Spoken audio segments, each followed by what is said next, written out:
ஆண்டவர் இயேசு கிறிஸ்துவின் அருமையான அன்பு பிள்ளைகளுக்கு, என்னுடைய சகோதரர் சகோதரிகளான உங்களுக்கு வணக்கம். இன்று மற்றொரு வீடியோவில் நான் உங்களை சந்திக்கிறதுல நான் ரொம்ப மகிழ்ச்சி அடைகிறேன். ரொம்ப இடைவெளி விழுந்துருச்சு. ஆனாலுமே கூட ஆண்டவர் இயேசு கிறிஸ்துவின் தயவால் இன்றைக்கி இந்த வீடியோவை போட ஆண்டவர் எனக்கு ஒரு தூண்டுதலை கொடுத்ததன் காரணமாக நான் உங்கள்கிட்ட பேச வந்திருக்கிறேன். என் வழியாக ஆண்டவர் பேசுவார். சரி, இன்றைக்கான தலைப்பு எதை குறித்து அப்படின்னா, இன்றைக்கி பெந்தகோஸ்தே நாள், அப்போஸ்தலர்கள் மீது பரிசுத்த ஆவி. இந்த அருமையான நாளில் நம்ம பரிசுத்த ஆவி எல்லாரும் பெறணுங்கிறது தான் இயேசு கிறிஸ்துவோட விருப்பமும் மாதாவோட விருப்பமும் திருச்சபையோட விருப்பமும் அதுதான். இயேசு கிறிஸ்து அப்போஸ்தலர்கள் மேலே மட்டும் பரிசுத்த ஆவியை பொழியணும் அப்படின்னு இயேசு கிறிஸ்து விரும்பலை. நம்ம எல்லாருமே பரிசுத்த ஆவியை பெற்று பரிசுத்த ஆவியின் பிள்ளைகளாக அவருக்குள்ளார நடக்கணுங்கிறது தான் இயேசு கிறிஸ்துவோட விருப்பம். இதை மறக்க முடியாது. நிக்கோதேமுக்கிட்ட யோவான் நற்செய்தியில் நிக்கோதேமுக்கிட்ட ஆண்டவர் சொல்லும்போது என்ன சொல்கிறாரு? ஒருவன் தண்ணீராலும் தூய ஆவியாலும் பிறந்தாலன்றி விண்ணரசுக்குள் நுழைய முடியாது அப்படின்னு இயேசு கிறிஸ்து என்ன பண்ணுறாரு? நிக்கோதேமுக்கிட்ட சொல்கிறார். நல்ல பரிசேயர் அவர்கிட்ட சொல்கிறார். அப்போ நம்ம என்ன செய்கிறோம்? தண்ணீரால் திருமுழுக்கு வாங்கி முதல் தடவை பிறந்துட்டோம். பரிசுத்த ஆவியால் நம்ம இன்னொரு முறை பிறக்கிறது மிக கட்டாயம் இல்லையா? அவர் தான் தெளிவாக சொல்லிட்டாரே, பரிசுத்த ஆவியினால் பிறந்தாலன்றி விண்ணரசுக்குள் நுழைய முடியாதுன்னு தெளிவாக சொல்லிட்டார். அதனால் நான் ஒரு முறை பிறந்துட்டு இன்னொரு முறை இந்த இதை வேணாம் அப்படின்னு நம்ம என்ன பண்ண முடியாது, சொல்ல முடியாது. அப்போ பரிசுத்த ஆவியை பெறுவது கட்டாயம். பரிசுத்த ஆவி ஞானஸ்நானம் பெறும்போதே நம்மளுக்குள்ளார பொழியப்படுது அப்படின்னு சில பேர் சொல்கிறீங்க. சரிதான். பரிசுத்த ஆவி ஞானஸ்நானம் பெறும்போது இயேசு கிறிஸ்து மேலே புறா வடிவில் வந்தது போல் வந்தது. சீடர்கள் பரிசுத்த ஞானஸ்நானம் வாங்கியும் கூட அதுக்கப்புறம் பெந்தகோஸ்தே நாளில் தானே வந்துச்சு. அப்போ பரிசுத்த ஆவிங்கிறது பெற வேண்டிய ஒன்று தான். அதே போல் கொர்நேலியு வீட்டில் பேதுரு அறிவிக்கும் போது பரிசுத்த ஆவியை முதல்ல வாங்கிட்டு அதுக்கப்புறம் தான் திருமுழுக்கு வாங்கினாங்க. அப்போ இது ரெண்டுமே கட்டாயம். அப்போ பரிசுத்த ஆவி நம்ம கட்டாயமாக வாங்கணும்.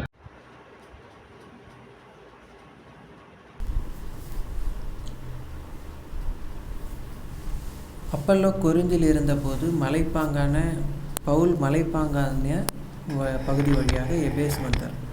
அங்கு அவர் சில சீடர்களை கண்டு அவர்களை நோக்கி, நீங்கள் நம்பிக்கை கொண்டபோது தூய ஆவியால் ஆட்கொள்ளப்பட்டீர்களா என்று கேட்டார். அதற்கு அவர்கள், தூய ஆவி என்னும் ஒன்று உண்டு என்று கூட நாங்கள் கேள்விப்பட்டதில்லையே என்றார்கள். அப்படியானா நீங்கள் எந்த திருமுழுக்க பெற்றீங்க அப்படின்னு பவுல் கேட்கும்போது, நாங்கள் யோவான் கொடுத்த திருமுழுக்க பெற்றோம் அப்படின்னு சொல்கிறாங்க. அதுக்கு அவர் என்ன சொல்கிறாங்க? மனமாறியவர்களுக்கு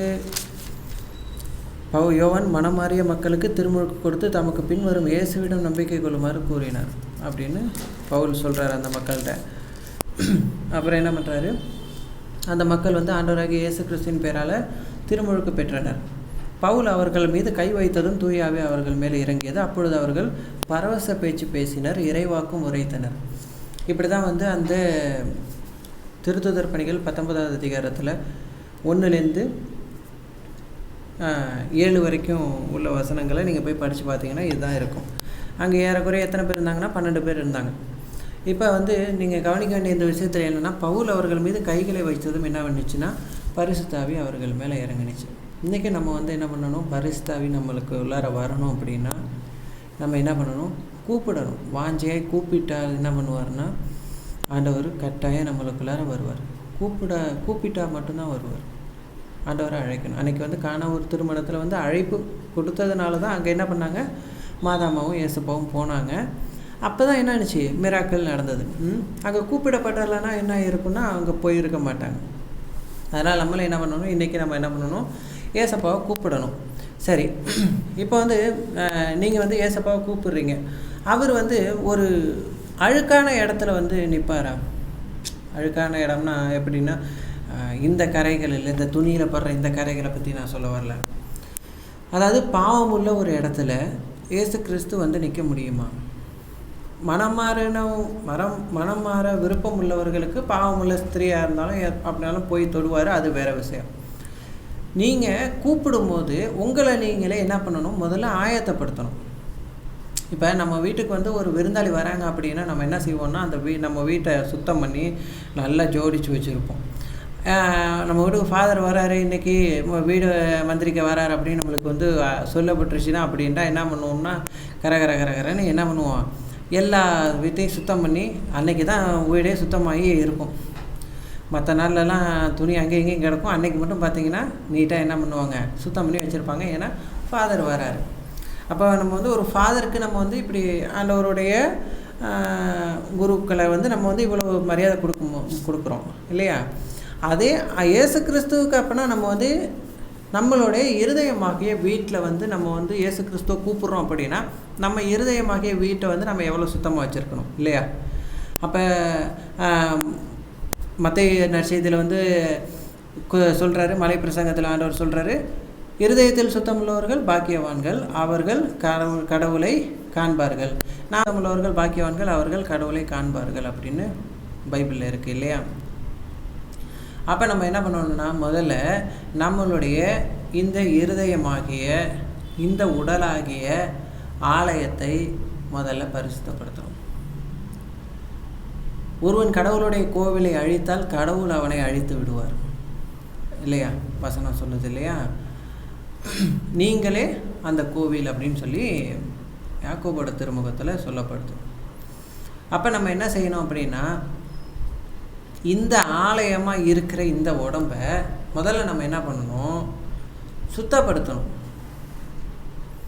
முதல்ல கழுவி சுத்தப்படுத்தணும். ஞானஸ்நானம்ங்கிறதே வந்து பார்த்திங்கன்னா உடம்பின் அழுக்க போக்குற செயல் அல்ல அப்படின்னு சொல்லி தெளிவாக வந்து சொல்லிட்டார். திருமுழுக்கு உடலின் அழுக்கை போக்கும் செயல் அல்லன்னு சொல்லி பேதுருவோட லெட்டருன்னு நினைக்கிறேன், அதில் வந்து சொல்லப்படுது. அதனால் நம்ம என்ன பண்ணணும், முதல்ல இந்த உடம்பை வந்து நம்ம என்ன பண்ணுறோம், சுத்தப்படுத்துகிறோம். இந்த உடம்பை அழுக்காக்குகிற, இந்த ஆத்மாவை அழுக்காக்குகிற, இந்த இருதயத்தை அழுக்காக்குகிற விஷயங்களை எல்லாத்தையும் நீங்கள் அப்புறப்படுத்தி போட்டிங்க அப்படின்னா பரிசுத்த ஆவி உங்களுக்குள்ளார ஆட்டோமேட்டிக்காக வந்துடுவார். நீங்கள் கூப்பிடணும், கூப்பிட்டாலும் வருவார். இப்போ சுத்தப்படுத்திட்டீங்க அப்படின்னா கண்டிப்பாக கூப்பிட்டா தான் வருவார். ஏன்னா அந்த இடத்துல வந்து நம்ம படிக்கும்போது இயேசு கிறிஸ்து என்ன சொல்கிறாரு, ஒருத்தன்ட்டேருந்து வெளில போகிற பிசாசு என்ன பண்ணோம்னா எல்லா இடத்துலையும் அலைஞ்சி தெரிஞ்சு இடம் கிடைக்காம என்ன பண்ணோம்னா திரும்ப வந்து அவன் வீட்டுக்கே வரும். அங்கே பார்த்தா அந்த வீடு சுத்தப்படுத்தி இருக்கிறத பார்த்துட்டு அது போய் வேறு பொல்லாத 7 ஆவிகளை கூப்பிட்டு வந்துடும். இந்த இடத்துல அவன் செஞ்ச தப்பு என்னன்னு கேட்டிங்கன்னா, இது ஆண்டவர் இயேசு கிறிஸ்து ஓமையாக சொல்கிறாரு. ஆனால் இந்த இடத்துல வந்து அந்த வீடை சுத்தப்படுத்தினதை மட்டும் இல்லாமல் அவன் வந்து ஆண்டவர் இயேசு கிறிஸ்துவை கூப்பிட்டுருந்தான்னா அந்த இடம் ஆலயமாக இருந்ததுன்னா அங்கே பிசாசுக்கு வேலை இருந்திருக்காது. திரும்ப அந்த பொல்லாத 7 ஆவிகள் வந்திருக்காது, பரிசுத்த 7 ஆவிகள் வந்திருக்கும். இவன் என்ன பண்ணினா கூப்பிடலை. இப்போ நம்ம வந்து அதுலேருந்து நம்ம தெரிஞ்சுக்க வேண்டிய விஷயம் என்னென்னா, கூப்பிடணும். இயேசு கிறிஸ்துவை கூப்பிட்டீங்க அப்படின்னா அந்த இடம் என்ன பார்க்கணுன்னா ஆலயமாக மாறிடும். சரியா? இப்போ நம்ம வந்து விஷயத்துக்கு வருவோம். அப்போ நம்மளுக்கிட்ட இருக்கிற அழுக்குகள் என்னென்ன, நம்மளுக்கிட்ட இருக்கிற பாவங்கள் என்னென்ன, நம்மளுக்கு பரிசுத்த ஆவி உள்ளே வர தடையாக இருப்பது என்ன, இதை குறித்து தான் நம்ம என்ன பண்ண போகிறோம், பார்க்க போகிறோம். இப்போ கலாத்தியரில் வந்து பார்த்திங்கன்னா பரிசுத்த ஆவியின் கனிகள் அப்படின்னு ஒரு 9 இருக்கும் இல்லையா? அந்த 9 என்னென்ன சொல்லுது? அன்பு, சந்தோஷம், அதாவது மகிழ்ச்சி, சமாதானம், அமைதி, நீடிய பொறுமை, தயவு, நற்குணம், விசுவாசம், சாந்தம், இச்சையடக்கம். இந்த 9 வந்து என்னாவது பரிசுத்த ஆவியின் 9 கனிகள். இந்த 9 கனிகளுக்கு இதை வந்து அடுத்த வீடியோவில் வந்து பரிசுத்த ஆவிக்குள்ளாக நடப்பது எப்படிங்கிற அந்த வீடியோவில் வந்து இந்த 9 கனிகளை பற்றி நான் உங்களுக்கு சொல்கிறேன். இப்போ இதுக்கு தடையாக இருக்கிற 9 விஷயங்களை வந்து பிசாசின் கனிகள் இருக்கு இல்லையா, இது 9 மட்டும் இல்லை, இன்னும் நிறைய எக்கச்சக்கமாக இருக்குது. இதுக்கு விரோதமான சில காரியங்கள் அதெல்லாம் என்னென்னு நான் உங்களுக்கு சொல்கிறேன். அப்போ வந்து என்ன ஒன்று கேட்டிங்கன்னா, இந்த 9க்கு எதிரான பாவங்கள், 10 கட்டளைக்கு விரோதமான பாவங்கள் எல்லாமே பரிசுத்தருக்கு எதிரான பாவங்கள் தான், சரிங்களா? ஆனால் நம்ம இப்போ என்ன பண்ணுறோம், இந்த 9க்கு எதிரான பாவங்களை குறித்து பார்ப்போம். சரி, அன்பு அப்படிங்கிற இந்த கனிக்கு விரோதமான பாவங்கள் என்ன கேட்டிங்கன்னா, பகை, விரோதம். மனசில் யார் பேர்லையும் என்ன பண்ணக்கூடாது, பகையும் விரோதத்தையும் வளர்த்துக்கக்கூடாது. அவன் அப்படி பண்ணுறான், எனக்கு எதிரி, இவன் வந்து எனக்கு ஆகாதவன், இவன் வீட்டுக்கு நான் போக மாட்டேன், இவன் கல்யாணத்துக்கு நான் போக மாட்டேன். புரியுதா? பக்கத்து வீட்டுக்காரனை வந்து நம்ம வந்து விரோதியாக பார்க்கறது, எய்த்த வீட்டுக்காரனை நம்ம விரோதியாக பார்க்குறது, எதிரியாக பார்க்கறது. ஒரு விஷயம் சொல்லணும் அப்படின்னா, நீங்கள் இறந்து போகும்போது உங்களுக்கு எதிரின்னு யாருமே இருக்கக்கூடாது. புரியுதா? நீங்கள் இறந்து போகும்போது நீங்கள் ஆண்டவர்கிட்ட போகிற அந்த நாளில் எல்லாருமே ஐயோ ஐயோன்னு உங்களை நினச்சி துக்கப்படணுமே ஒழிய யாருமே வந்து நம்ம போடா அப்படின்னு நினச்சிடக்கூடாது. சரியா? அதாவது ஒரே வார்த்தையில் சொல்லணும்னா, நாம் இறக்கும்போது நம்மளுக்கு எந்த எதிரியுமே இருக்கக்கூடாது, எந்த ஒரு பகைவர்களும் இருக்கக்கூடாது. அந்தமாரி நம்ம எல்லாருக்குமே ஆண்டவர் இயேசு கிறிஸ்து வந்து எல்லாருக்குமாக இருந்தார்னு தான் நம்ம பைபிளில் படிக்கிறோம். அவர் கடவுளுக்கும் மனிதருக்கும் உகந்தவராக வாழ்ந்தார் அப்படின்னு சொல்லி பைபிளில் இருக்குது. நம்மளை என்ன பண்ணணும், கடவுளுக்கும் மனுஷனுக்கும் உகந்தவனா நம்மளும் வாழணும். இயேசு கிறிஸ்துக்கிட்டே தானே நம்ம எல்லாத்தையும் ஃபாலோ பண்ணுறோம். நம்மளும் நம்ம என்ன பண்ணணும், எல்லாருக்கும் உகந்தவனா வாழணும். கடவுளோட விஷயங்களில் வந்து நம்ம விட்டு கொடுக்க முடியாது, சரிங்களா? கடவுளுடைய விஷயங்கள் இல்லாமல் மற்ற விஷயங்கள்லாம் என்ன பண்ணக்கூடாது, நம்மளுக்கு வரக்கூடிய சின்ன சின்ன அந்த இடைஞ்சல்கள், இன்னல்கள், இதெல்லாத்தையும் நம்ம என்ன பண்ணணும், பொறுத்து போய்க்கணும். நம்மளை ஒருத்தர் திட்டுறான், நம்மளை ஒருத்தர் இது பண்ணுறான், நம்மளை வந்து தரக்குறைவு பேசுகிறாங்க, நம்மளை வந்து இது பண்ணுறாங்க, ரொம்ப குறைச்ச கொடுக்குறாங்க. எனக்கும் தெரியும் பக்கத்து வீட்டுக்காரவங்க வந்து எவ்வளவு, அதாவது நான் ஆண்டவருடைய கிருபையால் நான் சமாதானமாக வாழ்ந்துக்கிட்டு இருக்கிறேன். ஆனால் பழைய நாட்களில் நான் நினச்சி பார்க்கும்போது, இல்லை என்னுடைய வட்டாரங்களில் நான் யோசிக்கும் போது, பக்கத்து வீட்டிலேருந்து சில சில சில சில சில சின்ன சின்ன ஒரு பிரச்சனைகள் வரதான் செய்யும். 4 பேர் எங்கே கூடி இருந்தாலும் பிரச்சனைகள் வரதான் செய்யும். நம்ம தான் என்ன பண்ணணும், கிறிஸ்துவுக்குள்ளார உள்ள நம்ம என்ன பண்ணணும், ஆண்டவரே சமாதானத்தை கொடுங்க, ஆண்டவரே அமைதியை கொடுங்க. நம்ம என்ன பண்ணணும், ஜெபிச்சு நம்ம என்ன பண்ணணும், அந்த விஷயத்துலேருந்து நம்ம வெளியில் வர பார்க்கணும். யாரையும் என்ன பண்ணக்கூடாது, உலக ரீதியாக யாரையுமே வெறுக்காதீங்க. உலக ரீதியாக யாரையுமே வெறுக்காதீங்க. கிறிஸ்துவை ஏற்றுக்கலையா, நம்ம 1 2 3 தடவை சொல்கிறோம், அதுக்கு மேலே கேட்கலைன்னா அவனோட நம்ம வந்து இது பண்ண வேண்டியதில்லை. அது வேறு விஷயம். அதாவது இது வந்து நான் சகோதரனுக்கு தான் சொல்கிறேன், பக்கத்து வீட்டுக்காரங்களுக்கு சொல்லலை. பக்கத்து வீட்டுக்காரன் ஏற்றுக்கலைனாலும், கிறிஸ்துவ ஏற்றுக்கலைனாலும் நம்ம வந்து என்ன பண்ணணும், அன்போடு தான் அமைதியாக தான் போயிட்டுருக்கோம். சரி, இந்த பகைமை பாராட்டுதலும் விரோதமும் நம்மளுக்குள்ளார என்ன பண்ணக்கூடாது, இருக்கக்கூடாது. அடுத்தது 2வது என்ன சொல்லுது, சந்தோஷம். சந்தோஷங்கிற மகிழ்ச்சிங்கிற இந்த விஷயம் இருக்குது பாருங்கள். இது இந்த கனியை வந்து குலைச்சி போகிறதுக்கு பிசாசு வேலை என்ன பண்ணுறது, எப்போ பார்த்தாலும் நம்மளுக்கு கவலையை கொடுக்கறது. நம்மளை வந்து எப்படியாச்சும் கவலையில் வச்சுக்கணும் அப்படிங்கிறது தான் வந்து பிசாசோட ஒரே திட்டமே. அவனோட ஒரே திட்டம் என்னன்னா, மனுஷன் சந்தோஷமாக இருக்கக்கூடாது. நீங்கள் சந்தோஷமாக இருக்கிறது அவனுக்கு பிடிக்காது, சுத்தமாக பிடிக்காது. அதுக்காக அவன் என்ன செய்கிறான் அப்படின்னா, ஒன்று வீட்டுக்குள்ளார ஒரு சண்டையை மூட்டி விடுவான், இல்லையா கடன் சுமைகளை ஏற்றி விடுவான், இல்லையா நோய் நோக்காடுகளை கூட்டி விட்டுருவான். இதனால் என்ன ஆகுதுன்னு கேட்டிங்கன்னா, நீங்கள் வந்து எப்படியோ மகிழ்ச்சி இல்லாமல் எப்போ பார்த்தாலும் முகவாட்டத்தோடய இருப்பீங்க. குழந்தைங்களை பாருங்கள், எப்போதுமே வந்து சந்தோஷமாக சிரிச்சுக்கிட்டு எந்த ஒரு கவலையுமே இல்லாமல் கேட்கன்னு சிரிச்சுக்கிட்டு இருக்குது. அதனால தான் என்ன பண்ணுது, குழந்தைங்களை நம்ம பார்க்கும்போது பிடிக்குது எல்லாருக்குமே. ஏன் வளர வளர வந்து அந்த குணாதிசயங்கள் மாறி போகுது. ஆண்டவர் சொல்கிறாரு, நீங்கள் சிறு பிள்ளைகளை போல் மாறாட்டி விண்ணரசுக்குள்ளே நுழைய முடியாதுன்னு சொல்லியிருக்கிறாரு. அப்படி இருக்கக்குள்ளார நம்ம என்ன பண்ணக்கூடாது, நம்ம வந்து சின்ன பிள்ளைகளை போல் நம்ம என்ன பண்ணணும், வாழணும். அப்போ சின்ன பிள்ளைகளை போல் நம்ம சிறு பிள்ளைகளை போல் சந்தோஷமாக இருக்கணும் அப்படிங்கிறது தான். நீங்கள் எப்பொழுதும் மகிழ்ச்சியாக இருங்கள்னு தான் என்ன பண்ணுது பைபிள், இயேசு கிறிஸ்து ஆண்டவர் சொல்கிறார். அப்போ இந்த சந்தோஷத்துக்கு விரோதமாக இருக்கிற கவலைகள் இருக்குது இல்லையா, அது எல்லாத்தையும் முதல்ல உங்கள்கிட்டருந்து விளக்குங்க. நான் ஒரே ஒரு விஷயம் என்னென்னா, நீங்கள் நாளைக்காக கவலைப்படாதிருங்கள்னு பைபிளில் இருக்குது இல்லையா. நம்மளோட எல்லா கவலைகளுக்குமே காரணம் என்னன்னு கேட்டிங்கன்னா, நம்ம வந்து எனக்கு முன்னாடியெல்லாம் நம்ம சொல்லிக்கிறது உண்டு மனசுக்குள்ளார, எதிர்பார்ப்பு உள்ள இடத்துல ஏமாற்றம் இருக்கும். நம்ம என்ன பண்ணக்கூடாது, எதையும் எதிர்பார்க்கக்கூடாது, எதன் மேலேயும் ஆசையும் வைக்கக்கூடாது. இப்போ ஒருத்தனுக்கு கார் வாங்கணும்னு ஆசை வந்துருச்சுன்னு வச்சுக்கோங்களேன், அதை வாங்க முடியலைன்னா கவலை வந்துடும். ஒருத்தன் வீடு வாங்கணும்னு ஆசைப்பட்டுட்டு இதெல்லாம், அதாவது வீடு வாங்கணும் ஆசைப்படக்கூடாதுங்கிறதுக்காக சொல்ல, இதை ஆசைப்படும் போது என்ன ஆகுதுன்னு கேட்டிங்கன்னா, இவன் இதை ஆசைப்பட்றான்டான்னு சொல்லிட்டு என்ன பண்ணுறான், அந்த இடத்துல தான் நம்மளுக்கு ஒரு லாக்கை வச்சுருவான். நம்மளுக்கு என்ன பண்ணுது, அதை முக்கிய ரொம்ப ரொம்ப திணறி உழைச்சி பார்த்துட்டு கடைசியில் வந்து ஒரு சிலருக்கு கை கூடுது, ஒரு சிலருக்கு அது இல்லாமல் போகும்போது என்ன பண்ணுதுன்னா வருத்தம் ஆகிடுது. சரி, அதுக்காண்டி வீடியோ கட்ட வேணாம்னு நான் சொல்ல வரல. நான் சொல்ல வர கான்செப்ட் வேறு. நீங்கள் நல்லா ஜெபம் பண்ணிங்கன்னா, ஆண்டவர் ஆசீர்வதிச்சார்னா கடவுளால் இயலாதது ஒன்றுமில்லை. சரிங்களா?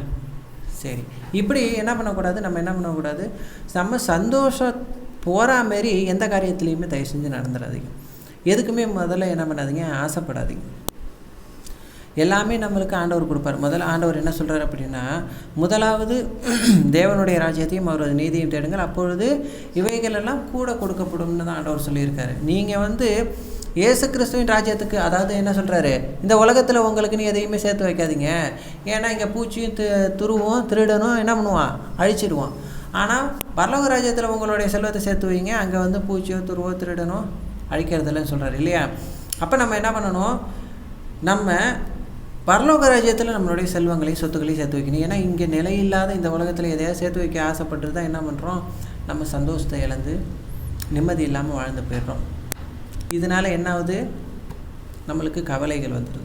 சரி, இந்த கவலைங்கிற இந்த ஒரு விஷயத்தை என்ன பண்ணுங்க, விலக்கி வச்சுருங்க. மூணாவது என்ன சொல்லுது, சமாதானம். இந்த சமாதானங்கிற இந்த ஆண்டவர் இயேசு கிறிஸ்து என்ன சொன்னார், கடைசியாக போகும்போது என் சமாதானத்தையே உங்களுக்கு அளிக்கிறேன் அப்படின்னு சொன்னார்.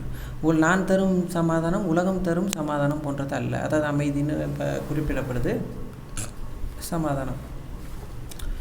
அப்போ இந்த சமாதானத்தை குலைச்சி போடுறதுக்கு விரோதமாக வந்து வேறு என்ன பாவம் இருக்குது அப்படின்னு கேட்டிங்கன்னா, அதாவது ஒரு விஷயம் என்ன இருக்குதுன்னு கேட்டிங்கன்னா, சமாதானத்துக்கு எதிராக கலகம் இருக்குது.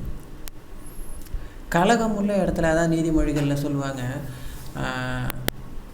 சமாதானமான ஏழையின் வீட்டில், அதாவது கலகம் உள்ள இடத்துல நல்ல கறி சோறு சாப்பிட்றத விட சமாதானம் உள்ள ஏழையின் வீட்டில் வந்து கஞ்சி சோறு சாப்பிட்டு போயிடலாம். இதை வந்து நான் என் பாணியில் சொல்கிறேன், வசனம் வேறு விதமாக இருக்கும், ஆனால் கான்செப்ட் ஒன்று தான் அப்படின்னு நீதிமொழிகளில் குறிப்பிடப்படுது. அப்போ நம்ம என்ன செய்யணும், கலகம் உள்ள அந்த இடத்துல நம்ம இருக்கவும் கூடாது. நம்ம வீட்டில் கலகம் இல்லாதபடிக்கு நம்ம என்ன பண்ணணும், ஜெபிக்கணும், ஜெபம் பண்ணணும். அப்போ சமாதானம் நம்மளுக்குள்ளார, நம்ம இருதயத்தில் சமாதானம் என்றைக்குமே இருக்கணும். அந்த சமாதானத்துக்கான ஒரு ஆவியை கேளுங்க. சமாதானம்ங்கிறது ஒரு பரிசுத்தாவி. அதை வந்து நீங்கள் என்ன பண்ணணும், இந்த கலகங்கிறத வந்து நீங்கள் முதல்ல வந்து விலைக்கு போட்டிங்க அப்படின்னா, ஏதாவது விட்டு கொடுத்து போகிறது, குடும்பத்துக்குள்ளார விட்டு கொடுத்து போனீங்க அப்படின்னா பிசாசுக்கு அங்கே இடம் இல்லை, கலகம் வராது, பிரச்சனைகள் வராது.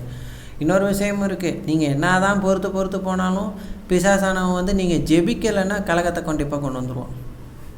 ஜெபிக்காத வீட்டில் என்றைக்குமே கலகமும் நோய் நோக்காடுகளும் கடன் பிரச்சனைகளும் கண்டிப்பாக இருக்கும். சரிங்களா? அதனால் நீங்கள் ஜெபம் பண்ணலை அப்படின்னா, காலையில் எழுந்திரிச்சு ஜெபம் பண்ணாமல் நீங்கள் மட்டும் காலையில் எழுந்திரிச்சோம், பல்ல விளக்கணும், குளித்தோம், வேலைக்கு போகணும் அப்படின்னு நீங்கள் இருந்தீங்க அப்படின்னா, கண்டிப்பாக வந்து இன்றைக்கி நீங்கள் நல்லா இருக்கிற மாதிரி இருக்கும். இன்றைக்கி நீங்கள் வந்து இவன்ட்டு நீங்கள் என்னை பேசலாம். நாளைக்கு வந்து பார்த்தீங்கன்னா வந்து நிற்கும் போது அன்றைக்கி ஏசப்பாவட்ட வந்து நின்றுட்டு நீங்கள் வந்து இது பண்ணக்கூடாது. சரியா? அதனால் வந்து கலகம்ங்கிற இந்த விஷயத்தை வந்து நம்ம வந்து விலைக்கு போடணும் அப்படின்னா நம்ம என்ன பண்ணணும், விட்டு கொடுத்தலும் பொறுமையும் நம்மள்கிட்ட இருக்கணும். அடுத்தது 4வது நீடிய பொறுமை. இந்த நீடிய பொறுமைக்கு விரோதமான இன்னொரு விஷயம் நம்மள்கிட்ட என்ன இருக்கக்கூடாதுன்னா, பதற்றம் இருக்கக்கூடாது. எந்த ஒரு விஷயத்துலையும் என்ன பண்ண வேண்டியது, பதற வேண்டியது. படன்னு என்ன பண்ணக்கூடாது.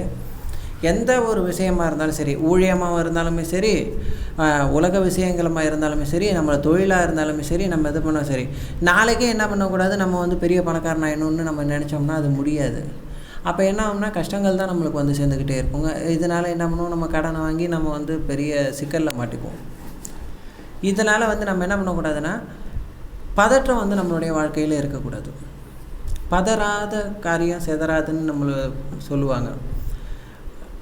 அப்போ நம்ம என்ன பண்ணக்கூடாது, பதறக்கூடாது. எந்த ஒரு காரியத்தை நம்ம செய்யும் போதுமே பதறாமல் நீடிய பொறுமையோட அமைதியாக செய்யணும், யோசித்து செய்யணும். அப்போ தான் வந்து நம்ம அந்த விஷயத்தில் என்ன பண்ணோம்னா வெற்றி கிடைக்கும்.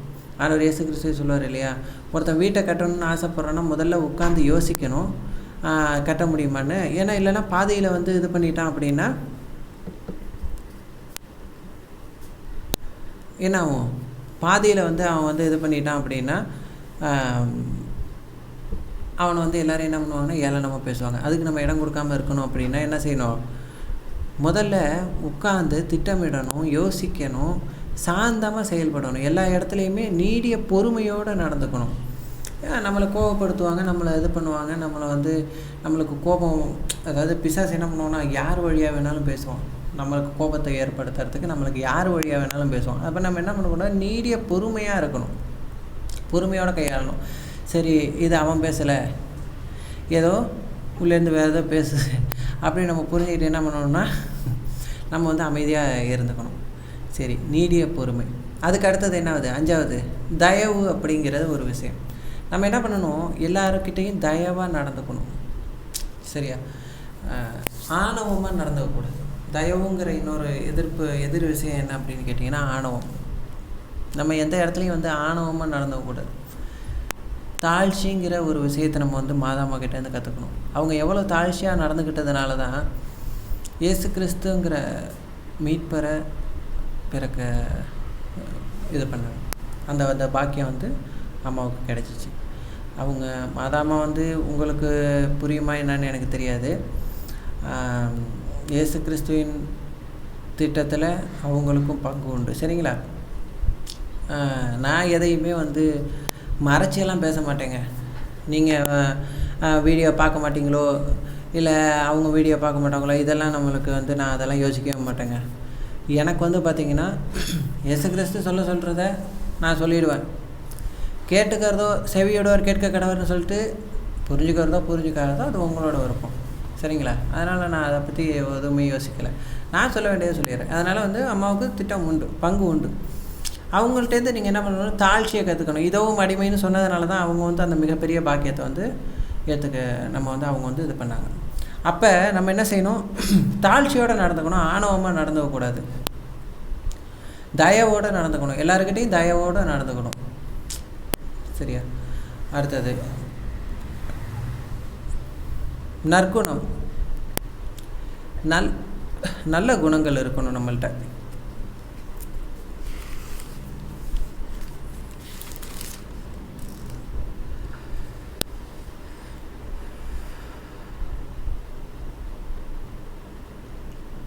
அதாவது நன்னயம் அப்படிங்கிறதுல வந்து குறிப்பிடப்படுது. நற்குணம் அப்படின்னு சொல்லி நன்னயம், எல்லாருக்கிட்டையும் நன்னயமாக நடந்துக்கணும், நற்குணமாக நடந்துக்கணும். இந்த நற்குணத்துக்கு எதிரானது என்ன, கெட்ட குணங்கள். இந்த டாப்பிக்கை பற்றி நிறையா பேசலாம். கெட்ட குணங்கள்ங்கிற ஒரு வார்த்தையில் நம்ம வந்து சொல்லிட முடியாது. கெட்ட குணங்கள்னால் என்னென்ன இருக்குங்கிறத வந்து டீட்டெயில்ஸாக நம்ம பார்த்துடலாம். அதுக்கே ஒரு வீடியோ போட வேண்டியிருக்கும், போடுவோம். எல்லாத்தையுமே கொஞ்சம் கொஞ்சமாக போடுவோம். ரொம்ப நேரம் பேசுனேன்னா உங்களுக்கும் அழுத்த போயிடும். அதனால் நம்ம என்ன பண்ணுவோம், கொஞ்சம் கொஞ்சமாக பேசுவோம். இந்த நற்குணங்களுக்கு எதிரான கெட்ட குணங்கள் நம்மள்கிட்ட இருக்கிறதே வந்து கெட்ட குணங்கள்னால் இப்போ நம்ம பார்த்துக்கிட்டு இருக்கிறது பூராவுமே கெட்ட குணங்கள் தான். பகை உணர்வோடு இருக்கிறது, விரோதமாக இருக்கிறது, கெட்ட வார்த்தை பேசுறது, பொய் சொல்கிறது, அடுத்தவனை திட்டுறது, அடுத்தவனை இது பண்ணுறது, பொறாமைப்படுறது, எல்லாமே வந்து கெட்ட குணங்கள் தான். மோகப்பாவம் செய்கிறது, இச்சையோடு நோக்கிறது, எல்லாமே வந்து என்ன பண்ணுது, எல்லா பாவமே வந்து கெட்ட குணங்கள் தான். இது எதுவுமே இல்லாமல் இருக்கணுங்கிறது நற்குணம் இருக்கணும். சரி, அடுத்தது என்ன சொல்லப்படுது, விசுவாசம். விசுவாசம் உள்ளவர்களாக இருக்கணுங்க. இயேசு கிறிஸ்து இந்த விசுவாசத்துக்கு விரோதமானது என்ன இருக்குன்னு அப்படின்னா அவிவிசுவாசம், அதாவது அவநம்பிக்கை. நம்பிக்கை, அவநம்பிக்கை. நம்பிக்கையோடு இருக்கிறது எல்லா விதத்துலேயும் ஏசப்பா பார்த்துக்குவார். ஒரு குழந்தை பார்த்திங்கன்னு வச்சுக்கோங்களேன், விழுந்துருச்சு அப்படின்னா உடனே என்ன பண்ணோம்னா அம்மாட்ட தான் ஓடியாரும். அது என்ன பண்ணும், தானே மருந்து போட்டுக்கிட்டு கட்டு போட்டுக்கிட்டு அப்படிலாம் அலையாது. உடனே என்ன பண்ணணும்னா அம்மாட்ட தான் வரும். அதுக்கு ஏதாவது ஒரு தேவை வந்துருச்சு அப்படின்னு கேட்டோம்னு வச்சுக்கோங்களேன், முதல்ல அம்மாட்ட தான் வரும், அப்பாட்ட தான் வரும். அப்போ நம்ம என்ன செய்யணும்? அதனால தான் ஏசப்பா வந்து குழந்தைகளை போல இருங்க, குழந்தைகளை போல இருங்க அப்படின்னு சொன்னார். குழந்தைகள் விண்ணரசுக்கு போவோம் அப்படின்னு சொன்னார். அப்போ நீங்கள் என்ன பண்ணணும்னா, குழந்தைகளை போல் நம்ம என்ன பண்ணணும், எல்லா இடத்துலையுமே வந்து இயேசு கிறிஸ்து மேலே விசுவாசப்படணும். விசுவாசப்படக்கூடாது. நான் விசுவாசமாக இருக்கேன், நான் ஜெபம் பண்ணுறேன், நான் விசுவாசமாக இருக்கேன், நான் ஜெபமாலை சொல்கிறேன்ப்பா, நான் டெய்லி 3 ஜெபமாலை சொல்லுவேன், நான் வந்து விசுவாசமாக இருக்கேன் அப்படின்னு சொல்லிட்டு என்ன பண்ண வேண்டியது, ஏதோ ஒரு விஷயம் வந்துருச்சு, ஒரு கடன் சுமை வந்துருச்சு, ஒரு தேவை வந்துருச்சு, இல்லை ஒரு நோய் வந்துருச்சு, உடனே என்ன பண்ண வேண்டியது, அடுத்த நிமிஷம் நம்ம ஊரில் இருக்கிற பெரிய ஆஸ்பத்திரி எங்கே இருக்குன்ட்டு போய் நின்றுட்டு இருக்கிறது. ஆஸ்பத்திரிக்கு போகக்கூடாது, அதுக்காண்டி வீட்டிலே உட்காந்துருக்கங்கிறதுக்காண்டி நான் பேச வரல. விசுவாசம் இருக்கணுங்கிறது தான் முக்கியமான விஷயம். புரியுதுங்களா இல்லையா? ஒரு மாத்திரை உங்களுக்கு வேலை செய்யணும்னா கூட விசுவாசம் இருந்தால் தான் வேலை செய்யும். புரியுதுங்களா? சாதாரண காய்ச்சல் வந்து இறந்தவனும் உண்டு, பெரிய வியாதி வந்து பிழைச்சவனும் உண்டு. அதனால் நம்ம என்ன பண்ணக்கூடாது, விசுவாசம் இருக்கணும். எல்லா இடத்துலையுமே விசுவாசம் இருக்கணும். இன்னும் நிறையா நம்ம கிறிஸ்தவர்கள் நிறைய சாட்சி பார்க்குறோம். கேன்சர் வந்தவங்க எல்லாருமே வந்து சுகம் அடைஞ்சதை நம்ம பார்க்குறோம். மிராக்கலாக ஜெபமாலை ஜபிச்சவங்க, மிராக்கலாக ஜபிச்ச கேன்சர்லேருந்து வெளியில் வந்தவங்க இருக்கிறாங்க. இந்தமாரி நிறையா காரியங்கள் நம்ம பார்க்குறோம். அப்போ நம்ம என்ன பண்ணணும், விசுவாசமாக நடந்துக்கணும், அவிசுவாசப்படக்கூடாது. இதுக்கு எக்ஸாம்பிளாக எதை சொல்லலாம் தெரியுங்களா?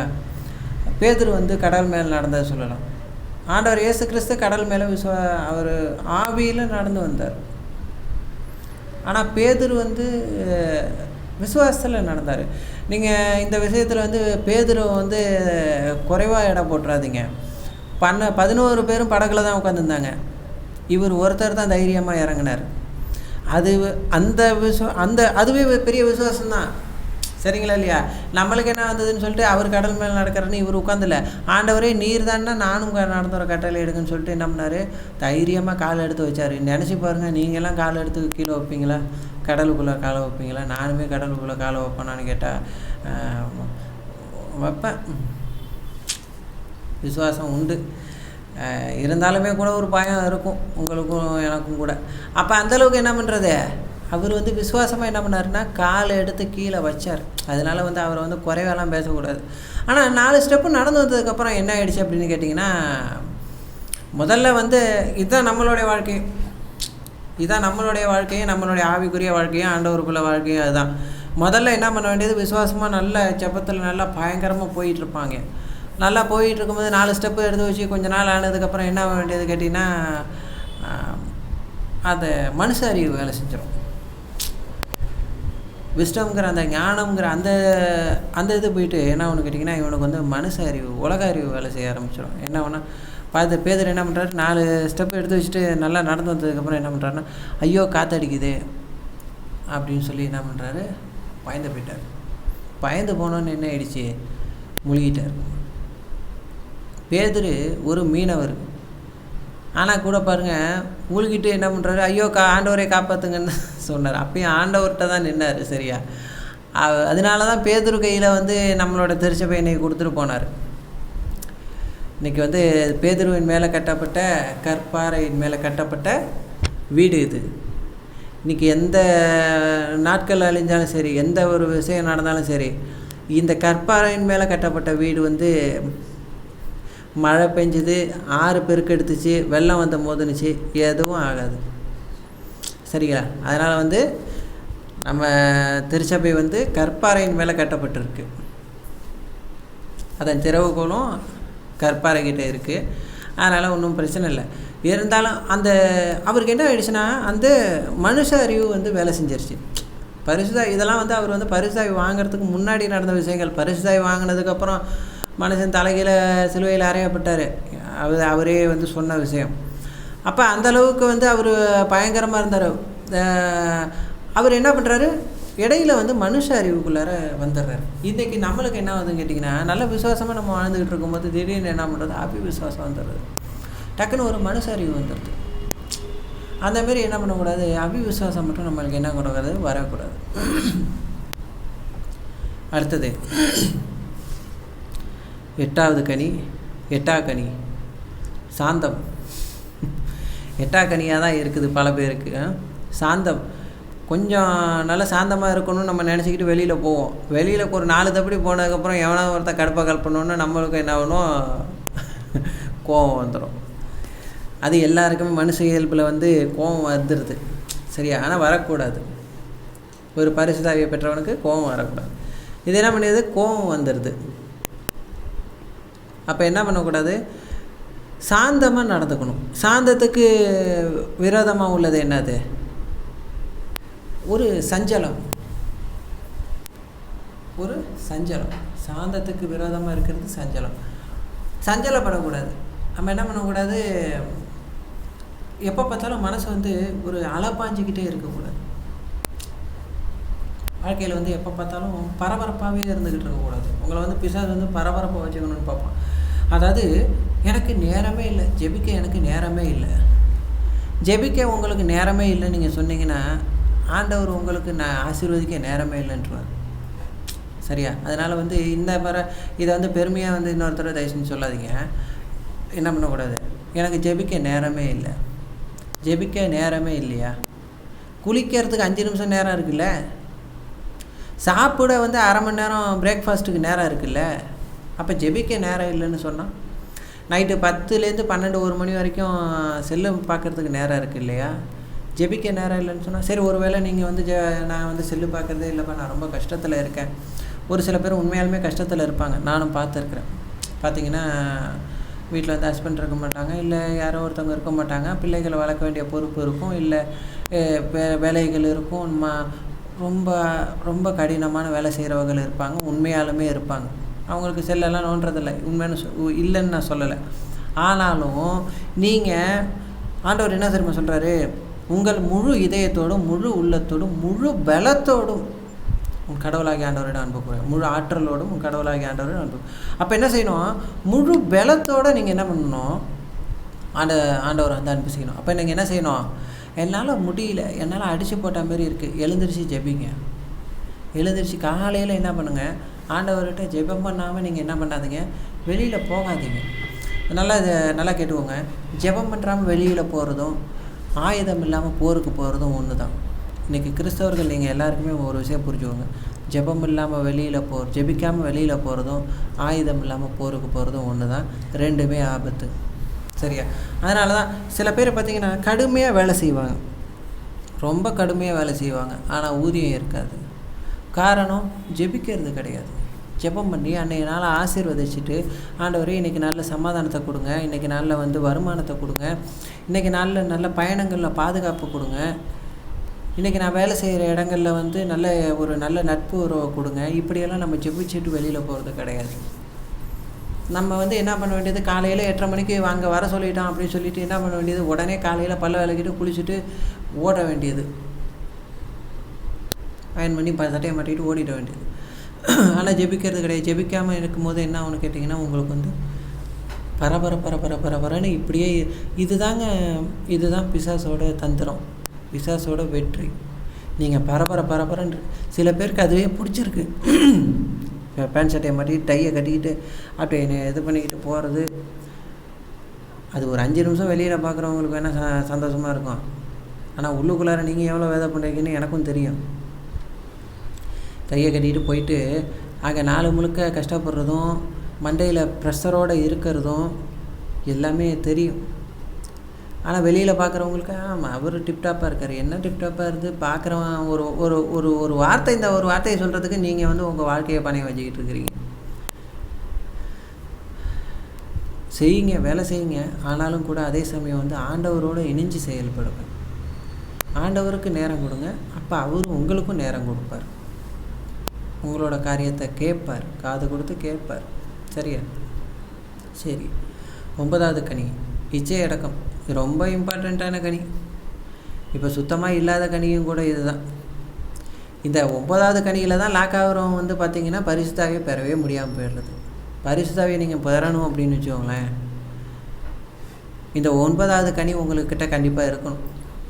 முதல்ல கனி இருந்தால் தான் வரும்.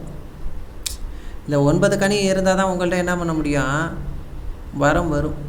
பரிசுத்தாவிங்கிறது வரதே வரந்தான்.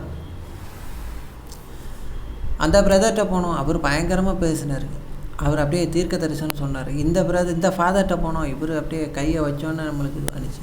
ஏன் அது உங்களால் முடியல? அவங்களுக்கு மட்டும்தான் கொடுப்பேன்னு சொல்லி வச்சுருக்கிறாரா? இன்றைக்கி நீங்கள் ஜெபிக்கிறதில்ல, ஆண்டவரோட முழுசாக உட்கார்றதில்ல, அவர்கிட்ட கேட்கறதில்ல, இந்த கனிகளை கடைப்பிடிக்கிறதில்ல. இதெல்லாம் அவர் தான் கொடுக்கணும் அப்படின்னு சொல்லிட்டு சில என்ன பண்ணக்கூடாது, நீங்கள் ஒதுங்கி ஓடிடலாம் கூடாது. இதை முதல்ல நீங்கள் வாழ்க்கையில் முதல்ல என்ன பண்ணணும், ப்ராக்டிஸ் பண்ணணும்.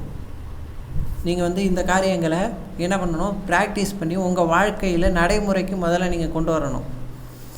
இதை கொண்டு வந்தீங்க அப்படின்னாலே என்ன ஆகுன்னா, உங்களுக்கு ஆட்டோமேட்டிக்காக எல்லாமே நல்லதாக நடக்கும். பரிசுத்தாவி வரங்கள் வரும். நீங்களும் பெரிய ஊழியக்காரர்கள் தான். ஆண்டவர் எல்லாரையுமே சீடராக்குங்கள் தான் சொன்னார். மார்க் நற்செய்தியில் சொல்லும்போது, உலகெங்கும் சென்று படைப்பிருக்கலாம், நற்செய்தியை பறைசாற்றுங்கள், தந்தை மகன் தூயாவின் பெயரால் திருமுழுக்கு கொடுங்கள், எல்லாரையும் என்னுடைய சீடராக்குங்கள்லாம் சொன்னாரே ஒழிய மக்களாக்குங்கள்னு யாரையும் சொல்லலை. சரியா? அதனால் ஒரு சீடர் எல்லா வரங்களையும் உடையவராக இருக்கிறது போல் நீங்களும் எல்லா வரங்களையும் உடையவராக இருக்கணுங்கிறது தான் கடவுளுடைய விருப்பம். அதனால் என்ன பண்ணணும், நீங்கள் ஒதுங்கி ஓடிடாதீங்க. தயவு செஞ்சு என்ன பண்ணாதீங்க, லாஸ்ட்டு பெஞ்சில் உட்காராதீங்க. சர்ச்சிலையும் உங்கள் வாழ்க்கையிலையுமே சரி, லாஸ்ட்டு பெஞ்சில் ஒதுங்கி நின்றுக்கக்கூடாது, மறைவாக நின்றுக்காதீங்க. மறைஞ்சி இருக்கணும், தாழ்ச்சியாக இருக்கணும், அதெல்லாம் கரெக்டு தான், நான் இல்லைன்னு சொல்லலை. ஆனாலுமே கூட ஒதுங்கி இருக்கக்கூடாது. மறைஞ்சி இருக்கலாம், ஒதுங்கி இருக்காதீங்க. மறைஞ்சி இருக்கிறதுக்கும் ஒதுங்கி இருக்கிறதுக்கும் வித்தியாசம் உண்டு. நம்மளுக்கு என்ன, நம்ம இதில் தலையிடக்கூடாது, இதில் பட்டால் நம்மளுக்கு அவமானம் வந்துடுமோ, இதில் இந்த ரீடிங்கை வாசித்தா நம்மளுக்கு அவமானம் வந்துடுமோ, நம்மளை இது பண்ணிவிடுவாங்களோ. தப்பு இல்லை, ஒரு தடவை இது பண்ணால் என்ன, 2வது தடவை போய் திரும்ப ஏறி நில்லு. இந்த இந்த இந்த இந்த இந்த ஷைங்கிற இந்த இது மட்டும் நம்மளுக்கு என்ன பண்ணிடக்கூடாது, வரவே கூடாது. புரியுதா? ஆண்டவருடைய காரியங்களில் நம்மளுக்கு என்ன பண்ணக்கூடாது, மக்கள் முன்னாடி ஏற்று என்னை அறிக்கையிட வெட்கப்படுறவனா நானும் என் தந்தை முன்னாடி வெட்கப்படுவேன்னு சொல்லியிருக்கிறாரு இல்லையா? அதனால் என்ன பண்ணக்கூடாதுன்னா, ஒதுங்கி நிற்காதீங்க, மறைவாயிருங்க, ஒதுங்கி நிற்காதீங்க. செய்ய வேண்டியது செய்யுங்க, ஊழியத்தை செய்யுங்க. இப்போ டாபிக்கு வருவோம். 9வது கனியான அந்த இச்சை அடக்கம்ங்கிற இந்த கனி என்ன பண்ணணும், உங்களுக்குள்ளார முதல்ல வரணும். ஆண்டவர் என்ன சொல்லியிருக்கிறாரு, ஒரு பெண்ணை இச்சையோடு நோக்கும் எவரும் அவரோடு ஏற்கனவே விபச்சாரம் செய்தாயிற்று. இது ஒரு கட்டளை. இதுதான் 10 கட்டளையில் 6வது கட்டளையாகவும் 9வது கட்டளையாகவும் 2 இடத்துல குறிப்பிடுறாரு. என்ன சொல்கிறாரு, விபச்சாரம் செய்யாதே, பிறன் மனைவியை நேசிக்காதே. ரெண்டுமே ஒன்று தான். ரெண்டுத்துக்கும் கொஞ்சம் வித்தியாசம் உண்டு, ஆனால் கான்செப்ட் படி பார்த்தா ரெண்டும் ஒன்று தான். இதை ஒரே வார்த்தையில் இயேசு கிறிஸ்து சொல்லிட்டார். என்ன சொல்கிறாரு, பெண்ணை பார்த்தனாலே உனக்கு இதுவாகிடுச்சு அப்படி சொல்கிறாரு. விச்சையோட பார்த்தனாலே நான் அங்கே எழுதி வச்சுக்குவேன் அப்படின்னு சொல்லிடுறாரு. நம்ம எல்லாருக்குமே ஒவ்வொரு நோட்டு உண்டு பரலோகத்தில். நீ என்னென்ன செய்கிற, நீ என்ன பேசுகிற, நீ என்னென்ன கெட்ட வார்த்தை பேசுகிற, நீ என்னென்ன நல்ல வார்த்தை பேசுகிற, நம்ம செய்கிற செயல்கள், பார்க்குற பார்வை, இருதயத்தில் கர்வமாக சிந்திக்கிறதுலேருந்து எல்லாத்தையும் எழுதி வச்சுருப்பாங்க. என்னப்பா பேஜ் பத்தாதா அப்படின்லாம் நீ நினைக்காதீங்க. இங்கே உள்ள கம்ப்யூட்டரை விட அங்கே உள்ள கம்ப்யூட்டர்லாம் பயங்கரமான பவர். சரியா? இதெல்லாம் அதுக்கு முன்னாடி ஒப்பிட தகுதியற்றதுன்னு பைபிளில் இருக்குது இல்லையா? வரப்போகும் ஆட்சியோடு இன்னும் நம்ம படுற பாடுகள்லாம் ஒப்பிட தகுதி இல்லைன்னு சொல்லப்படுறது போல் இங்கே உள்ளதெல்லாம் அங்கே சும்மா தூசி. இங்கே உள்ளதெல்லாம் தூசி. அதை அந்த இதோடு ஒப்பிடும்போது சரி. அதனால் நம்ம என்ன பண்ணுவோம், எல்லாத்தையுமே என்ன பண்ணுவோம்னா எழுதி வச்சுக்கிட்டு இருப்பாங்க. அதனால் நீங்கள் என்ன பண்ணக்கூடாது, இங்கே நம்ம பைபிளை படிச்சுட்டு நல்லா ஜெபம் பண்ணிகிட்டு இருப்பான். அப்புறமா போய் பார்த்தீங்கன்னா என்ன பண்ணுவோன்ட்டான், சினிமா பார்த்துட்டு உட்காந்துருப்பான். சினிமா பார்த்துட்டு உட்காந்துருக்கிறது, சினிமா பார்க்குறது தப்பா அப்படின்னு கேட்டால் தப்பு தான். சரியா? சினிமா பார்க்குறது தப்பு தான். அதனால் நம்ம என்ன பண்ணக்கூடாது, இந்தமாரி காரியங்களில் ஈடுபடக்கூடாது. இச்சையான விஷயங்களில், நம்மளுடைய ஆத்மாவை கெடுக்கக்கூடிய விஷயங்களில் நம்ம என்ன பண்ணக்கூடாது, ஈடுபடக்கூடாது. அதனால் என்ன பண்ணுங்கள், இந்த சினிமா பார்க்குறது, அப்புறம் என்ன பண்ணுறது, ஒரு சில விஷயங்களில் ஈடுபடுறது, இந்த காலேஜ் முன்னாடி அதுமாரிலாம் என்ன பண்ணக்கூடாது. இந்தமாரி காரியங்களை, இந்த உலகத்தோடு நட்பு கொள்வது கடவுளை பகைப்பது என்பது உங்களுக்கு தெரியாதா? யாக்கோபு நற்செய்தியில் சொல்லப்படுது இல்லையா? அப்போ நம்ம என்ன பண்ணக்கூடாது, உலகத்தோடு நட்பு கொள்ளக்கூடாது, தீய நட்பு கொள்ளக்கூடாது. சரியா? உலகத்தோட ஆவிக்குரிய நண்பர்கள் நிறையா உண்டு. ஆவிக்குரிய நண்பர்களோடு நீங்கள் சேர்ந்துருக்கும் போது ஆவிக்குரிய விஷயங்கள் உங்களுக்கு ஈடுபடும். உங்களை அறியாமலே அந்த ஸ்பிரிட் வந்து உங்களுக்குள்ளே இடம் மாறும். அப்போ நீங்கள் வந்து நன்மையாக இருப்பீங்க இல்லையா? அதனால் நம்ம என்ன பண்ணக்கூடாது, இந்த இச்சை அடக்கம்னா இது மட்டும் இச்சை கிடையாது. இன்னும் என்ன பண்ணுறது, பண வெறியும் பதவி வெறியும் என்ன பொருளாசையும் எல்லாமே இச்சை தான். எதன் மேலேயும் இச்சை கொள்ளக்கூடாது. நீ எந்த பொருள் மேலே ரொம்ப அதிகமாக ஆசை வைக்கிறியோ அது இச்சை தான். எந்த விஷயத்தின் மேலே ரொம்ப அதிகமாக மொபைலை ரொம்ப அதிகமாக நோட்டுற அது ஒரு இச்சை தான். அப்படி தான் பைபிளில் குறிப்பிடப்படுது. அதனால் என்ன பண்ணுங்கள், இச்சை அடக்கத்தோடு இருங்க. அப்போ என்ன ஆகும்னு கேட்டிங்கன்னா, இதையெல்லாம் இந்த தடைகள் எல்லாம் நீக்கி போட்டிங்க. அதான் ஒரு இடத்துல ஆண்டவர் சொல்வார் இல்லையா,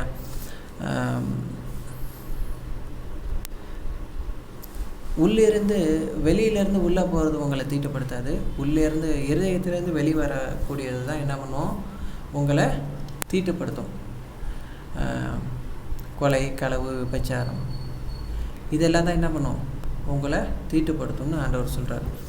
ஊனியல் பின்ன, அதாவது கலாத்தியர் 5 வந்து 19 பார்த்தீங்கன்னா, அதாவது இந்த தூயாவின் கனியோ அப்படிங்கிற தூயாவின் கனிகள் அந்த லிஸ்ட் இருக்கு இல்லையா, அந்த 22, 23 அதுக்கு மேலே பாருங்கள். முதல்ல வந்து நம்ம ஆரம்பித்தது போல தான், முதல்ல நீங்கள் வந்து கெட்டதை தெரிஞ்சுக்கிட்டிங்கன்னா நல்லது தானாக வரும். இப்போ அப்படிப்பட்ட உலகத்தில் தான் நம்ம இருக்கோம். முதல்ல கெட்டதை நம்மள்டேருந்து விளக்கணும்னா நல்லது தானாக வரும். அரிசியில் இருக்கிற கல்லை பொறுக்கிட்டோம்னா அரிசி சுத்தமாயிடும். முதலில் வலியவனை கட்டினாலன்று அந்த வீட்டில் உள்ளதை கொள்ளையிட முடியாதுன்னு இயேசு கிறிஸ்து ஆண்டவர் சொல்லியிருக்கிறார். அப்போ நம்ம என்ன பண்ணணும்னா, நம்மளுக்கிட்ட இருக்கிற இந்த பிசாசுகளை முதல்ல நம்ம என்ன பண்ணணும்னா கட்டி போடணும். நம்மளுக்கிட்ட இருக்கிற இந்த கெட்ட குணங்கள் எல்லாம் நம்ம ஒதுக்கி போடணும். அப்போ என்ன ஆகும்னா நல்ல குணங்கள் தானாக வந்து சேரும். கூப்பிடணும், வருவார். பாருங்களேன், ஊனியல்வின் செயல்கள் யாவருக்கும் தெரியும். அவை பரத்தமை, கெட்ட நடத்தை, காமவெறி, சிலை வழிபாடு, பில்லி சூனியம், பகைமை, சண்டை சச்சரவு, பொறாமை, சீற்றம், கட்சி மனப்பான்மை, பிரிவினை, பிளவு, அழுக்காறு, குடிவெறி, களியாட்டம் முதலியவை ஆகும். எவ்வளவு சொல்லிகிட்டே இருப்பாருங்க, எவ்வளோ விஷயங்கள் இருக்குது பார்த்தீங்களா. பவுல் தன்னோட செய்தியில் எவ்வளோத்தையும் சொல்கிறாரு. தயங்கல முடியாது, வெளிப்படையாக பேசி தான் ஆகணும். சில விஷயங்களை வெளிப்படையாக பேசி தான் ஆகணும். அப்போ தான் கழுவப்படுவோம். சரிங்களா? அதனால் வந்து இதெல்லாம் வந்து நம்ம வந்து தெரிஞ்சுக்கணும். பரத்தமை, நம்ம என்ன பண்ணக்கூடாது, இருதயத்தில் வேசித்தனம் பண்ணக்கூடாது, நேர்லையும் வேசித்தனம் பண்ணக்கூடாது, கண்களால் வேசித்தனம் பண்ணக்கூடாது. சரியா? மொபைலில் வந்து எல்லா விஷயங்களும் வருதுங்க. இந்த மொபைலில் வந்து பார்த்திங்கன்னா எல்லா விஷயங்களும் வருது. சரிங்களா? நன்மையும் வருது, தீமையும் வருது. நம்ம எதை தேர்ந்தெடுக்கிறோங்கிறதுல தான் இருக்குது. சில பேர் என்ன பண்ணுறாங்கன்னா, நம்ம சும்மா அதை வந்து கலகலப்புக்கு பார்க்குறோம் அப்படின்னு சொல்லிட்டு என்ன பண்ணுறீங்க, நீங்கள் வந்து இந்த சில விதங்களெல்லாம் இந்த இச்சையை தூண்டும் படங்களெல்லாம் நம்ம பார்க்குறோம். சினிமா, பொதுவாக சினிமாவே நம்ம வந்து வேறு பிரிக்கப்பட்டவர்கள். இயேசு கிறிஸ்து நம்மளை தேர்ந்தெடுத்திருக்கிறாரு. சரிங்களா? அப்போ தேர்ந்தெடுக்கப்பட்ட மக்களை நம்ம என்ன பண்ணணும், நடந்துக்கணும். தேர்ந்தெடுக்கப்பட்டவர்கள், இந்த உலகத்திலேருந்து பிரித்தெடுக்கப்பட்டவர்கள். நம்ம பிரித்தெடுக்கப்பட்ட மக்களை நம்ம என்ன பண்ணணும், நடந்துக்கணும். கெட்ட நடத்தை, காமவெறி, மறைவான பாவங்கள் எல்லாமே. ஒரு விஷயம் நல்லா கவனிங்க, ஆண்டவருடைய கண்கள் 1000 சூரியனை போன்றது. நம்ம வந்து மறைஞ்சி வாழ முடியாது. நம்ம வந்து எந்த இடத்துல இருந்து செஞ்சாலும் சரி பாவங்கள், அவரோட மனுஷனை வேணால் ஏமாற்றலாம், ஆனால் நம்மளுடைய தேவப்பி தான் நம்மளை பார்த்துக்கிட்டே இருக்கிறார். அவருடைய கண்கள் நித்தமும் நம்மளை தூங்கும் போதும் எழுந்திருக்கும் போதும் உன் இருதயத்தையும் உன் செய்கைகளையும் பார்த்துக்கிட்டே இருக்குது, கவனிச்சுக்கிட்டே இருக்குது. சரியா? அவருடைய கண்கள்லேருந்து ஒரு மனுஷனும் தப்பிக்க முடியாது. அதனால் நம்ம என்ன பண்ணணும்னா, உலகத்துக்கு உத்தமமாக நீங்கள் வாழ வேணாம், கடவுளுக்கு உத்தமமாக நீ வாழ. கடவுளுக்கு உத்தமமாக வாழும்போது உலகத்துக்கும் உத்தமமாக நீ இருப்ப. உலகத்துக்கு உத்தமமாக வந்து வெளியில் வந்து நல்ல வேஷம் போட்டுக்கிட்டு இருதயத்தில் பார்த்தீங்கன்னா உங்கள் ஆத்மாவை நீங்கள் கெடுத்து போட்டிங்கன்னா அதில் என்ன பலன் இருக்குது சொல்லுங்கள்? சில பேர் இருப்பாங்க, எங்களுடைய சொந்தக்காரவங்க எங்களுடைய தெரிஞ்சவங்களே இருக்கிறாங்க. பார்த்தீங்கன்னு வச்சுக்கோங்களேன், பயங்கர தண்ணி போடுறவனாக இருப்பான், ஆனால் நல்ல மனுஷனாக இருப்பான். இது என்ன நல்ல மனுஷன் சொல்கிறேன்னு கேட்டிங்கன்னா, நம்மளுக்கு பார்த்திங்கன்னா நல்ல ஹெல்ப் பண்ணுவாங்க, ஏதாவது உதவி செய்வாங்க. ஆனால் பார்த்திங்கன்னா அவங்க வந்து பார்த்திங்கன்னா அவங்களுடைய சொந்த வாழ்க்கையில் பார்த்திங்கன்னா ரொம்ப கஷ்டத்துலேயும் ரொம்ப இதுலேயும் இருப்பாங்க. வேதனையாக இருக்கும். நம்மளுக்கு நல்லவங்களாக இருந்து என்ன பண்ணுவோம் சொல்லுங்கள்? கடவுளுக்கு அவங்க உத்தமமாக இல்லையே, அவங்க ஆத்மாவுக்கு அவங்க உத்தமமாக இல்லையே. நாளைக்கு கடவுள்கிட்ட போகும்போது அவங்க எங்கே போக்குவாங்க? இந்த கேள்வியெல்லாம் இருக்குது இல்லையா? சிலை வழிபாடு, இதெல்லாம் பார்த்துட்டு நீங்கள் சிலை வழிபாடுன்னு சொல்லிடாதீங்க, சரியா? இதுக்கு தனியாக ஒரு வீடியோ போடுறேன், அப்புறமா அதை பற்றி பேசுவான். சிலை வழிபாடு பொருளாசையாகிய சிலை வழிபாடுன்னு பவுல் சொல்கிறாரு. அதனால் வந்து சிலை வழிபாடுங்கிற கான்செப்டை பற்றி பேசுகிறதுக்கு அதுக்கு இன்னொரு நாள் நம்ம வீடியோ போடுவோம். அது இன்னொரு ஒரு மணி நேரம் 1.5 மணி நேரம் ஆகிடும். அதனால் நம்ம வந்து அதை அப்புறமா பார்த்துக்கலாம். அடுத்து பார்த்திங்கன்னா பில்லி சூனியம். சில பேர் என்ன பண்ணுவாங்க தெரியுமா? பில்லி சூனியம் வைக்கிறது நம்ம ஆளுங்க வைப்பாங்களா என்னன்னு தெரியல. அப்படி வச்சா அது பெரிய பாவம், சாவான பாவம். அதை விட இன்னொரு பாவம் ஒன்று இருக்குது. பில்லி சூனியத்தை பார்த்து பயப்படுறது. அவன் வச்சுட்டான் நம்மளுக்கு இதுவாகிடும், இவன் வச்சுட்டான் நம்மளுக்கு இதுவாகிடும், ஐயோ எனக்கு ஏதோ சூனியம் வச்சுட்டான், எனக்கு செய்வனும் வச்சுட்டான் நம்மளுக்கு இதுவாகிடும். இஸ்ரேலுக்கு எதிராக மந்திரமும் இல்லை, மாயமும் இல்லை. தெரியாத அவங்களுக்கு படிக்கணும். பைபிள் எடுத்து திருப்பாடல்கள், காலையில் திருப்பாடலை வாசிக்காமல் வெளியில் போகாதீங்க. டெய்லி ஒரு சங்கீதத்தை வாசித்து பாருங்கள். இஸ்ரேலுக்கு எதிராக குறி சொல்லுதலும் இல்லை, மந்திரமும் இல்லை, மாயமும் இல்லை. எதுவுமே வேலை செய்யாது. நம்மளுக்கு முன்னாடி எதுவுமே வேலை செய்யாது. அப்போ என்ன பண்ணக்கூடாது? எதை கண்டும் சும்மா தேவையில்லாமல் பயந்து சாகக்கூடாது. எதுக்குமே நம்ம பயப்படக்கூடாது. நாம் தைரியமாக செயல்படணும். ஆண்டவருக்குள்ளார தைரியமாக செயல்படணும், சரியா? கர்த்தரை நம்ம பக்கத்தில் வச்சுக்கிட்டு தேவையில்லாமல் ஏன் பயப்படணும்? எலுமிச்சம்பழத்துக்கும் பச்சை மிளகாய்க்கும் நம்ம வந்து பயப்படக்கூடாது. புரியுதா? அதுக்கெல்லாம் நம்மளுக்கு ஒன்றும் கிடையாது. ஏன்னா உலகத்தில் உள்ளவனை காட்டிலும் நம்மில் இருக்கிறவர் பெரியவர் இல்லையா? பைபிளில் வசனம் சொல்லுது இல்லையா? அப்போ நான் உலகத்தில் இருக்கிறவனை பார்த்து நீ பயப்படலாமா? நீ வச்சிருக்கிறது பெரிய ஆள். அவன் என்ன பண்ணுவான்? யானையோட பலம் அதுக்கு தெரியாது, சரியா? அது ஒரு குச்சியை பார்த்துக்கிட்டு கட்டுப்பட்டுக்கிட்டு கிடக்குது. நம்ம என்ன பண்ணக்கூடாது? நம்ம வந்து கர்த்தரை வச்சுக்கிட்டு நம்ம என்ன பண்ணக்கூடாது? அவர் ஆண்டவர் சிங்கம் போல் நம்மள்கிட்ட இருக்கிறதுக்கு நம்ம ஏன் பயப்படணும்? ஆண்டவர் என் பக்கம் இருக்க யாருக்கு நான் அஞ்ச வேண்டும், யாருக்கு நான் அஞ்சி நடுங்க வேண்டும் வருது இல்லையா? பைபிளில் சொல்லப்பட்டிருக்கு இல்லையா? அதனால் நம்ம என்ன பண்ணக்கூடாது? எதுக்கும் பயப்படவும் கூடாது. பிசாசை பார்த்துட்டு பயப்படக்கூடாது. பயம்தான் பிசாசின் முதல் வெற்றி. நீங்கள் பயந்தீங்கன்னா அவன் நல்லா ஜெயிச்சிட்டான்னு அர்த்தம். நீங்கள் கவலைப்பட்டீங்கன்னா அவன் ஜெயிச்சிட்டான்னு அர்த்தம். அவன் உங்கள் பக்கத்தில் நின்று சிரிச்சுக்கிட்டு இருப்பான். அந்த பார் பயப்படுறான் பார், இந்த பார் கவலைப்பட்டுட்டு உட்காந்துருக்கான் பார். இந்த விஷயமெல்லாம் நம்மளுக்கு என்ன பண்ணக்கூடாது? நம்மள்கிட்ட இருக்கக்கூடாது. அடுத்து என்ன பண்ணக்கூடாது? பொறாமை, பகைமை, சண்டை சச்சரவு, பொறாமைப்படுறது, அடுத்தவனோட வளர்ச்சியை பார்த்துட்டு பொறாமைப்படுறது, ஊழியத்திலேயே பொறாமைப்படுறது, அதெல்லாமே ரொம்ப வேதனைக்குரிய, ரொம்ப ரொம்ப பெரிய வேதனைக்குரிய விஷயங்கள். சீற்றம், எதுக்கு எடுத்தாலும் சீர்றது. சில பேர் என்ன பண்ணுவாங்க தெரியுமா? எதுக்கு எடுத்தாலும் கோவப்படுவான். சின்ன சின்ன விஷயத்தங்கள்லாம் உச்சின்னுக்கிட்டே இருப்பாங்க. அந்த மாதிரியெல்லாம் இருக்கக்கூடாது. கட்சி மனப்பான்மை இருக்கக்கூடாது. சில பேர் என்ன பண்ணுவான்? பவுலை சேர்ந்தவன், நான் பேதுருவை சேர்ந்தவன், நான் அதெல்லாம் நம்ம அப்படியெல்லாம் கிடையாது. நம்ம எல்லாருமே இயேசு கிறிஸ்துவை சேர்ந்தவர்கள். நம்ம எல்லாருமே பிதாவுக்கு சொந்தமானவர்கள், பிதாவின் பிள்ளைகள். அப்போ நம்ம என்ன பண்ணக்கூடாது? இவங்க சேர்ந்தவங்க, அவங்க சேர்ந்தவங்க, நான் வந்து ஆர்சியை சேர்ந்தவன், நான் வந்து சிஎஸ்ஐயை சேர்ந்தவன், நான் வந்து இந்த சபைக்கு போகிறவன், நாங்கள்லாம் ரட்சிக்கப்பட்டவங்க, அதெல்லாம் கிடையாது. இயேசு கிறிஸ்துவின் பேரால் திருமுழுக்கு பெற்ற எல்லாருமே என்ன பண்ணுறோம்? ஒரே தாயின் பிள்ளைகளாக இருக்கிறதுனால என்ன பண்ணக்கூடாது? இந்த கட்சி மனப்பான்மைக்கெல்லாம் நம்ம என்ன பண்ணக்கூடாது? ஈடுபடக்கூடாது. உலகத்தில் உள்ள கட்சிகள்லையும் ஈடுபடக்கூடாது. அடுத்தது பிரிவினையே இருக்கக்கூடாது. ரெண்டும் எல்லாமே ஒன்று தான். கட்சி மனப்பான்மை இருக்கிற இடத்துல பிரிவினை வந்துடும். பிளவும் இருக்கக்கூடாது. அழுக்காறு, இருதயத்தில் வந்து எந்த ஒரு கசடும் இருக்கக்கூடாது. குடிவெறி இருக்கக்கூடாது. சில பேர் பார்த்திங்கன்னா இதுக்கு சில விஷயங்கள் சொல்லிக்கிட்டு இருக்கிறாங்க. அதை புரிச்சு நம்ம அப்புறமா பார்க்கலாம். குடிவெறி இருக்கக்கூடாது. களியாட்டம் இருக்கக்கூடாது. குடி இருக்கிற இடத்துல களியாட்டமும் இருக்கும். அந்த வெறியெல்லாம் இந்த டான்ஸ் ஆடுறது, இந்த இது, அதாவது என்னென்னா வேறு வகையான ஆட்டங்கள், களியாட்டம், அதெல்லாம் நம்மள்கிட்ட இருக்கக்கூடாது. இந்த விஷயங்கள்லாம் ஈடுபடாமல் இருந்தோம்னா, இந்த விஷயங்களெல்லாம் நம்மள்ட்டேருந்து ஒதுக்கணும்னா, நம்ம இருதயம் முதல்ல என்ன பண்ணுங்க, நல்லா கழுவணும்.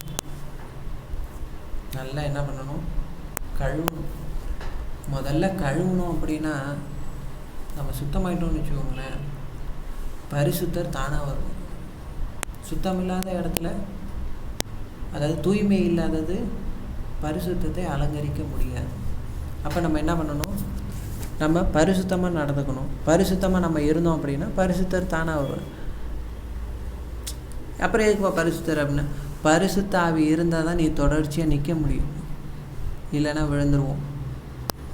இந்த வீடியோ இதோட போதும். இந்த பரிசுத்த ஆவியை பெற என்ன செய்வதுங்கிறத இப்போ வந்து புரிஞ்சுக்கிட்டீங்களா? முதல்ல நம்மளை கழுவணும்னாலே ஆட்டோமேட்டிக்காக என்ன பண்ணுவார், ஆண்டவர் இயேசு கிறிஸ்து நம்மளுக்குள்ளார வந்து குடி புகுவார்.